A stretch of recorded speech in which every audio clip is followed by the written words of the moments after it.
Après des études de psychologie, Jang Young-moon se concentre sur les problèmes liés à la nature humaine. Il fait ses débuts littéraires en 1996 avec le roman L'homme qui existe à peine.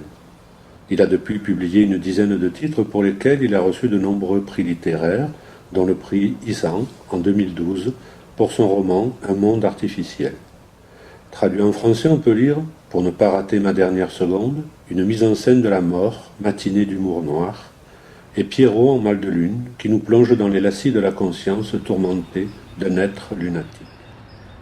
Dans la vocation du théâtre de l'absurde de Beckett, les récits de Jang Young-moon concrétisent la mort du roman.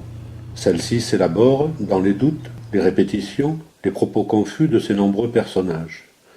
Par un subtil mélange d'ironie et d'absurde qui prend la forme d'une mise à distance permanente, l'écrivain dynamite les cadres de la fiction pour mieux reconstruire le rapport à soi et aux autres.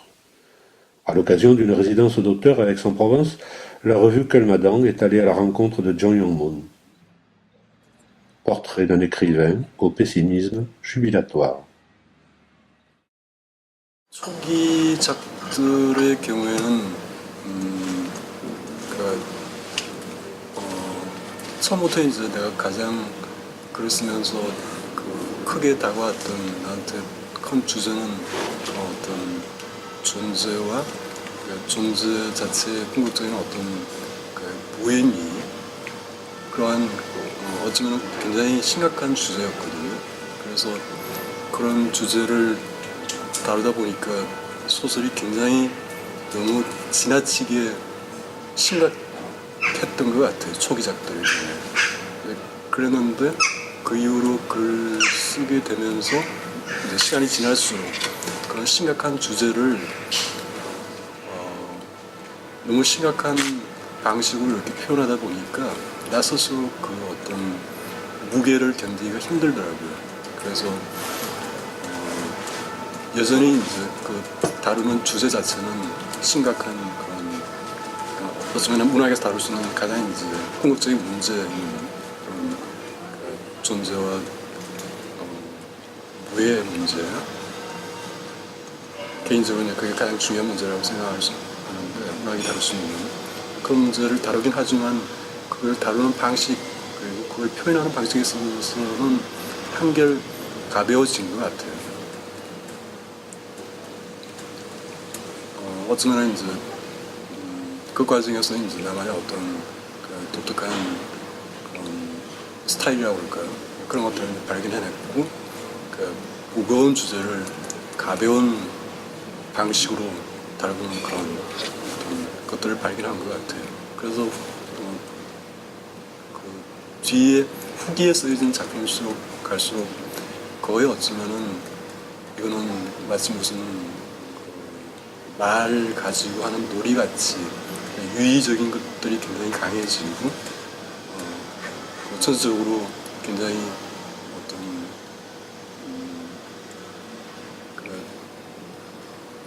어떤 점에 있어서는 발랄하기도 한 그렇게 바뀐 것 같아요. L'œuvre de Jang Young-moon est probablement arrangée du côté de celle des écrivains du doute. Le visage de l'auteur se dessine dans la mosaïque de ses personnages, ceux qui éprouvent cette distance face au monde et cette résistance prodigieuse envers le langage. À l'exemple de son personnage, Pierrot, et de la propension naturelle qui l'entraîne le plus souvent dans des divagations, dont il sort toujours indemne, Jang Young-moon est ce funambule qui manque de tomber à chaque fois, mais qui avance tout de même sur le fil de sa plume. 지금까지 쓴 거의 모든 장편 혹은 단편 소설 속의 인물들이 이제 조금씩 모습을 달리해서 이렇게 배정되어서 나타나긴 하지만은 기본적으로 그 한 인물로 수렴될 수 있는 인물이고 그리고 그거는 그 인물들은 거의 글을 쓴 나 자신에서부터 나온 인물들인 것 같아요. 인물들이 여러 형태로 이렇게 이제 분화되어서 이렇게 표현되어지는 거. 기본적으로 이 인물들의 그 가장 공통점이라면은 이 삶에 대한 어떤 지독한 어떤 권태 그리고 삶 자체에서 느끼는 어떤 그런 절망 같은 거 그런 것들을 기본적으로 이렇게 그런 것들이 거의 몸에 되어 있는 거의 의식의 근간을 이루고 있는 그런 인물들이죠. 그래서 그 인물들이 어떤 경우에는 굉장히 이제 우스꽝스러운 모습으로 나타나고 또 실제로 우스꽝스러운 짓을 하기도 하고 하지만은 그 모든 것들이 스스로 이 삶에 대해서 느끼는 어떤 그 무한한 권태를 견디지 못하고 어떤 식으로든 그 권태를 이렇게 극복하려고 이겨내려고 하는 과정에서 이제 희극적인 모습을 보기도 하고 그러는 것 같아요. Pour sortir des affres d'un monde où les signes qu'il perçoit lui mentent, le personnage de la nouvelle, Euthanasie, a choisi le saisissement par la sensation. Il se donne tout entier en repas à un lion. La souffrance infinie et le plaisir qu'il en tire sont un autre mouvement pour aller à la rencontre du monde et lui donner un sens. Sous la métaphore cruelle, on apprécie la saveur sombre de l'écriture.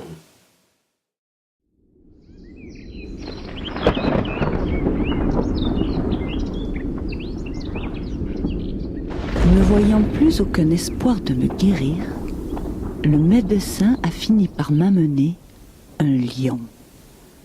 Son idée était d'utiliser l'animal pour me faire toucher au terme de ma vie. Et c'était également mon désir inavoué.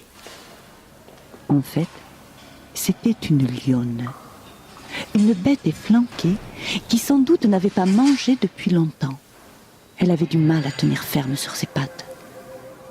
À force d'être insignifiante, on aurait dit qu'elle avait oublié jusqu'au fait qu'elle était une lionne. Le médecin l'a conduite vers mes pieds. Dès qu'elle a réalisé que j'étais son repas, comme si cela lui avait redonné des forces, elle a ouvert la gueule pour montrer qu'elle avait des dents solides. Puis, sans se presser, avec un air gourmand, elle s'est mise à me dévorer systématiquement en commençant par les pieds. Pour lui rendre service, je me tournais et retournais de façon qu'elle n'ait aucun mal à m'ingurgiter. Je ressentais de la douleur, mais ce n'était pas une douleur réelle, plutôt imaginaire, ou en tout cas suscitée par mon imagination. Enfin, la lionne m'a engouffré jusqu'au cou. Le médecin qui la regardait, les bras croisés avec l'air attentif propre aux spécialistes, l'a félicité, pendant que je lui exprimais ma reconnaissance pour avoir amené un fauve capable de si bien accomplir sa tâche. Et voilà que soudain, juste à ce moment-là, ma lionne a régurgité tout ce qu'elle avait avalé. Peut-être Nos s'était-il coincé dans sa gorge, ou bien elle était restée trop longtemps sans manger, ou alors je ne lui convenais pas comme nourriture. Bref, les morceaux de mon corps qu'elle avait mastiqués se sont entassés sur le sol comme un tas d'ordures. Elle se tordait avec l'air de souffrir, tant et si bien que, incapable de se retenir, elle a bondi à travers la chambre et a fini par taper la tête dans le mur. Elle est tombée, raide, sur place. Le médecin a piqué une colère, s'est jeté sur moi, a essayé de m'étrangler à la place de la lionne. Hélas, il ne me restait plus de coups auxquels s'attaquer. Le pauvre homme était bien embarrassé. « Eh bien non, ce n'est pas une bonne méthode. Elle ne fonctionne pas avec moi !» me suis-je écrié, incapable de cacher ma déception.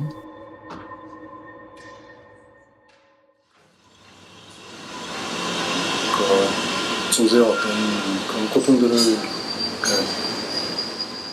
정면으로 이렇게 대면했을 때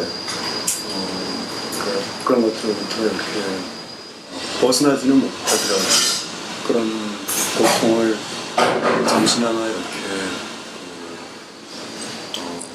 마취시킨다고 할까요? 마취시키는 데 있어서 가장 어떤 강력한 그런 힘이 되는 게 어떤 유머. 그래서 유머는 근데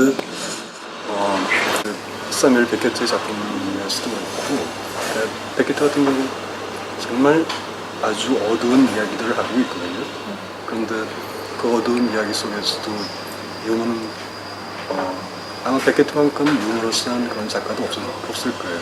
그래서 유머는 그런데 어느 정도의 그런 어떤 고통을 보게 되면 자연스럽게 발생하는 게 유머인 것 같아요.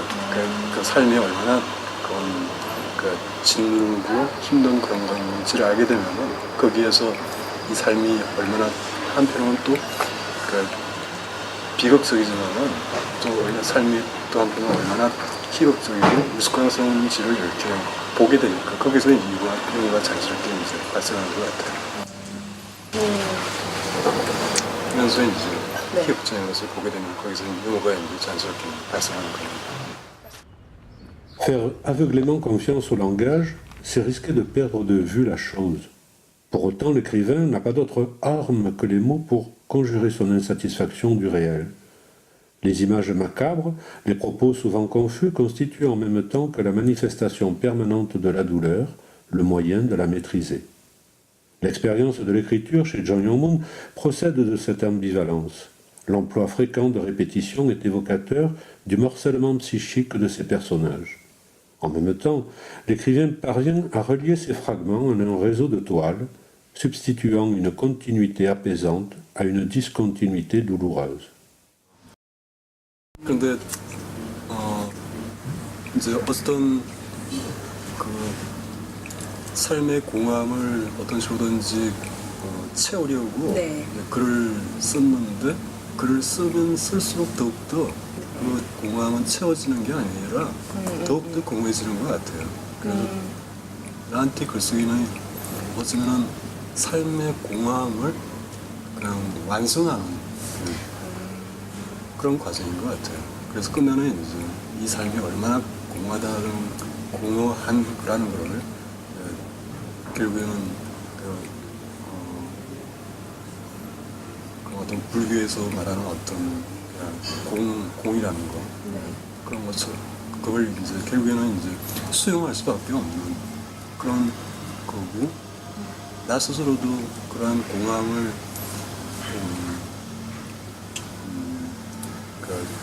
완전히 수용하기는 힘들겠죠.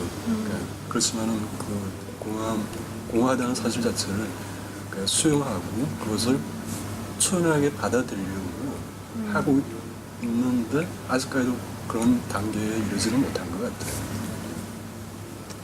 그 점에 있어서 어쩌면은 그런 불교뿐만 아니라 다른 어떤 종교에서 그런 식으로 이렇게 이제 그런 궁극적으로 이렇게 그런 깨달음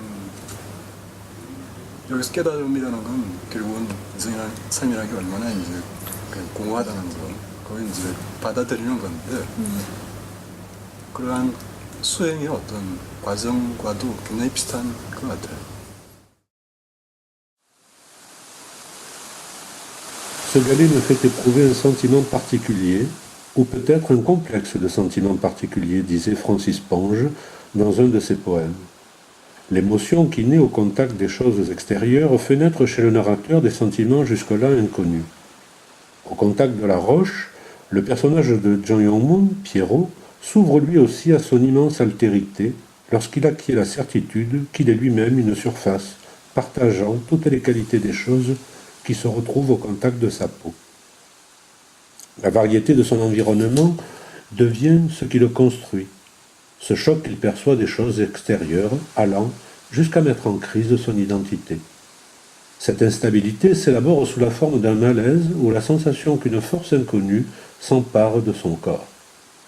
En somme, la confrontation au monde sensible vient confirmer les craintes et les doutes concrétisés par des propos parfois vides de sens. L'homme est un drôle de corps qui n'a pas son centre de gravité en lui-même.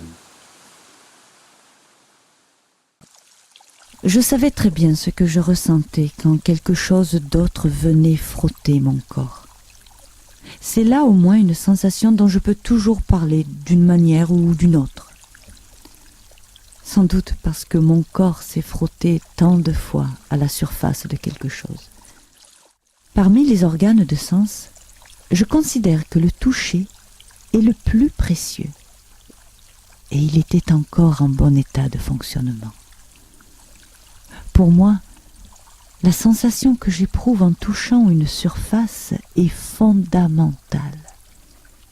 Et voilà ce qui s'est passé. D'innombrables surfaces se sont approchées de moi puis se sont retirées. Tout ce que j'ai pu posséder, ce n'était que les surfaces. Et je n'ai jamais songé à pénétrer au-dessous de ces surfaces. Je ne suis moi-même qu'une surface. Ce qui existe sous la surface est hors de ma portée. La surface n'est jamais très épaisse. À vrai dire, elle n'a même aucune épaisseur. Un souvenir remontant à une date encore antérieure n'était pas très différent lui non plus. J'étais en train de percevoir les sensations que faisait éprouver à mon corps le contact avec un sol de ciment. Je les ressentais de tout mon corps. C'était un escalier abrupt, partagé entre les deux directions, le haut et le bas. J'ai regardé d'un œil plein d'acrimonie cet escalier que je devais ou bien continuer à monter, ou bien redescendre si je ne voulais pas rester éternellement planté là.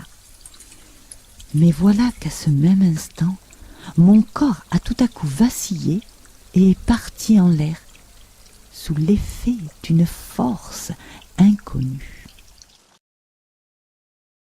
그게 이제 삶이 공허하다는 거는 그 인식을 통해서는 이제 지금도 그걸 완전히 자각을 하고 있는데, 근데 그거를 실질적으로 살면서 그거를 받아들이게 되면은 그 너무나 이 인생 자체가 그 무의미하기 때문에 어떤 식으로든지 그 공허함을 메꿀 또 의미를 한편으로는 찾으려고 하고 있죠. 의미를 찾는다기보다도 오히려 의미를 뭔가에 대해서 의미를 부여하려고. 그런데 그게 이제 두 가지가 공허함을 수용하는 것과 그리고 공허함이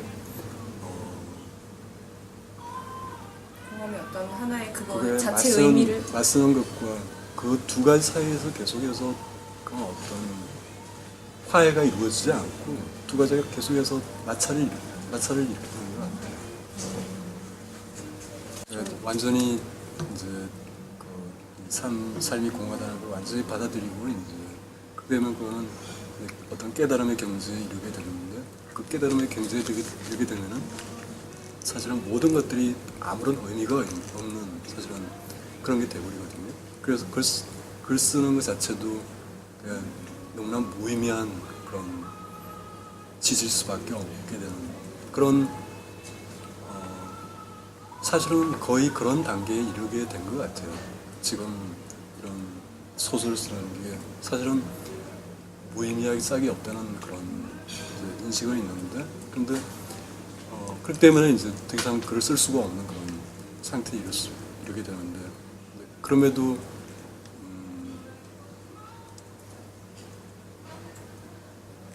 그런데 더 이상 글을 쓰지 않게 되면 그냥 더 이상 존재할 이유가 없는 그런 어떤, 그래서 이제 그런 것들을 아직까지는 이제 나 스스로 생이 공허하다는 거는 이제 알고는 있지만은 그걸 완전히 이제 하지 그걸 이제 그 사실을 알고 있지만은 그 사실을 완전히 이제 나 스스로 받아들이지 않으려고 어쩌면은 이제 모순적인 노력을 하고 있는 거죠.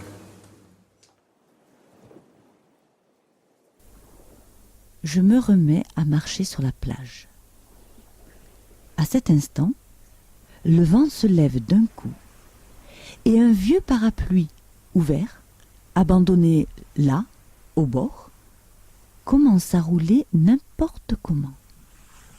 J'avance, sans me presser, en le suivant. C'est un parapluie jaune, comme on peut en voir partout. Il s'arrête. C'est alors que mon chapeau s'envole au-dessus de l'eau. C'est un chapeau que j'aime beaucoup porter et que j'adore regarder quand il est accroché au porte-manteau. Je quitte mes chaussures et mes chaussettes. Je fais quelques pas dans l'eau pour aller le ramasser, mais il s'éloigne, de plus en plus, sous mes yeux, emporté par le reflux. Je le regarde s'éloigner, incapable de faire quoi que ce soit. Je ne sais pas pourquoi.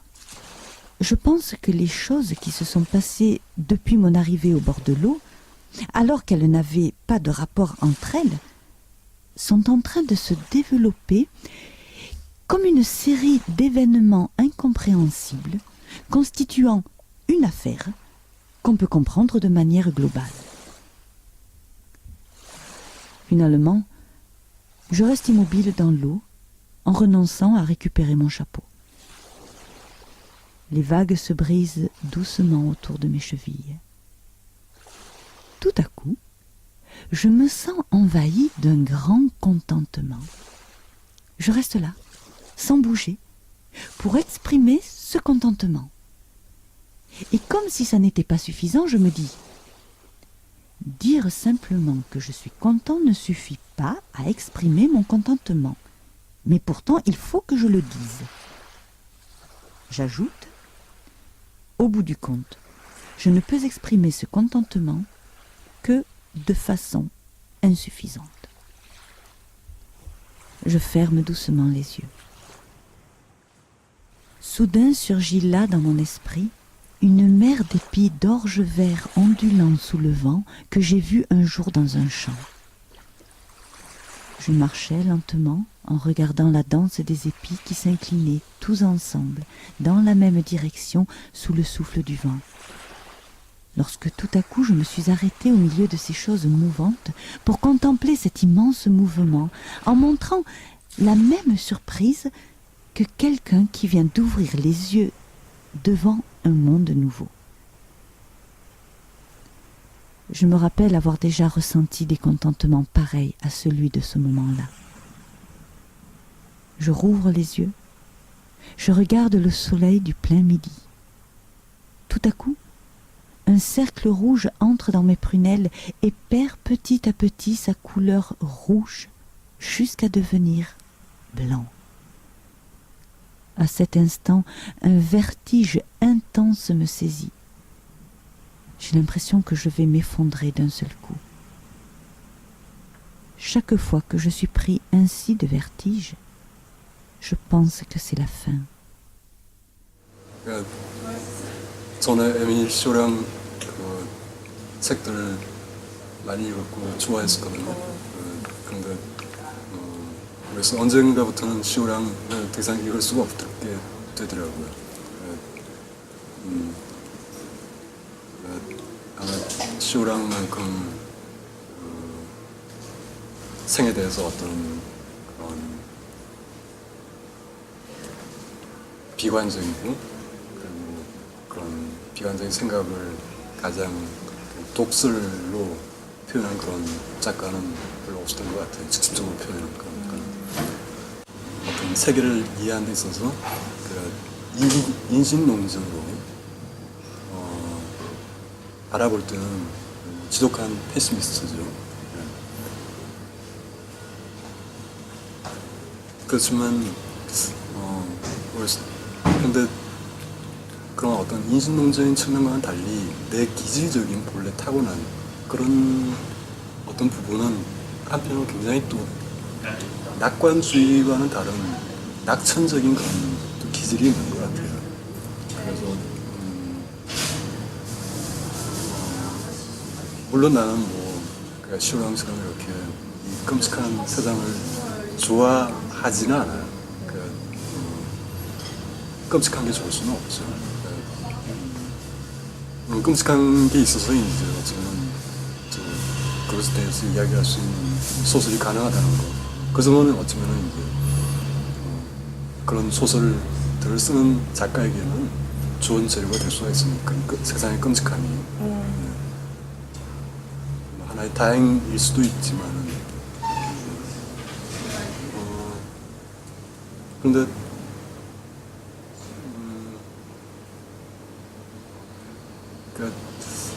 이제 시오랑 같은 경우는 이제 어쩌면은 세상을 그 보는 어떤 방식에 있어서 가장 어쩌면 끔찍한 방식으로 이렇게 보았던, 그리고 세상의 가장 끔찍한 모습을 이렇게 가장 끔찍한 방식으로 표현을 해냈던 그런 작가인데,